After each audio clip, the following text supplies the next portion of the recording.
So to remove the gas tank, we have this little bolt here. It's a 10 millimeter on both sides. So we're going to be removing this bolt so we can hinge up the gas tank and prop it up for a moment while we take out all of the wiring underneath. So with that bolt undone, we're just going to lift up a little bit on the tank, and you can pull that bolt out. Relative ease, and now you'll be able to pry the tank up. So first off, we're going to pry up our gas tank. It doesn't need to go very much. You can see that this is pretty much at the extent that I'm able to pry it up at this time. So with that supported, we're going to separate these two little hoses right where that little copper fitting is.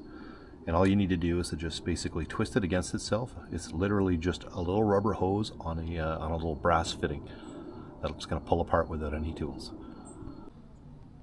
And with that pulled apart, that's the little fitting, and that's the part that comes down from the tank. So that's your breather hose now pulled. We're going to look at the wiring on the other side and the fuel rail. Alright, so I'm on the throttle side of the bike right now, and as you can see, we have our gas line coming down out of the tank. So if you want to have a look up there, you can see how that's basically fitted up together, right up underneath there. So this fuel line comes down and clips into this, and we've got a little locking ring clip here. And we need to get on either side of the this fitting, push in this tab and the tab on the other side, and then basically twist and pull with those two tabs pulled, and it's going to pop out of there. You shouldn't lose very much fuel. It's a self-sealing fitting. Next to that, you can see that there are two little plugs there. We're going to remove both of those little plugs, and then the gas tank should be able to lift off without any kind of other restrictions. We'll see how that works out. Pull the collar back. We're going to turn this a little bit so we can get our fingers on both sides. And with strong fingers, you should be able to pop in these two tabs here. You want to be gentle with the actual clip. The clip's just a flimsy little plastic, and off it comes. And we are losing some gas here. So we'll give that gas a little place to drain there while we're dealing with this.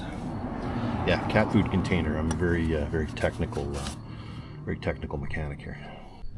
Okay, as we look underneath here, we're going to try and see those two plugs that we need to remove. It's the two white ones up there, and these are both held onto clips on the frame that you can pull out so that you're able to access the tabs in order to take them apart.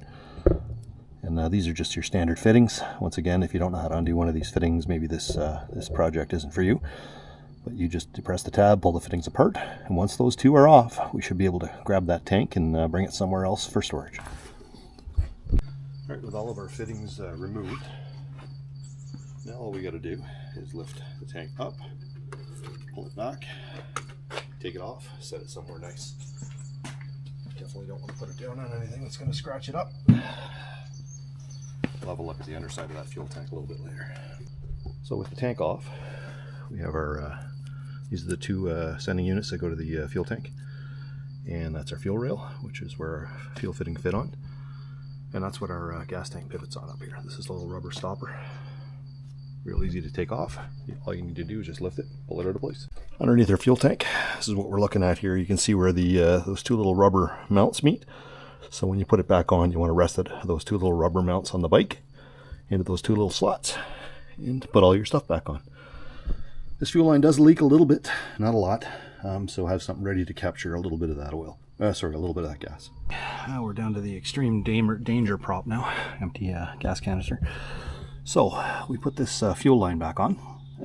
When you're pushing this in, you're going to feel it stop at a certain location, but if you do not hear a loud click, you haven't got it in all the way. So once you're done that, you want to snap that lock ring back in place. That's ready to go. Like I said, if you don't hear the click, you didn't do it right. Up in the back there, you can see our two wires from the bottom of the tank there. Those are up into the gas tank, and these two are clipped into place. There's two little prongs, and you need to put those back on there. Come around to the other side of the bike, and what's left to do is this breather hose. So we just push that back into the other side of the fitting. I'll see if I can do that for you live here. So we find the breather hose over here, and we just press that back into place. So there's little white dots that were lined up prior. I don't know if that's important, but hey, might as well just leave it the way it was, right? So we've got our everything's all buttoned up. We're ready to go. We got our button in place. We got our OBD done. I'm pretty happy with the way this has gone so far. We're going to clip the tank back on and take her out for a ride.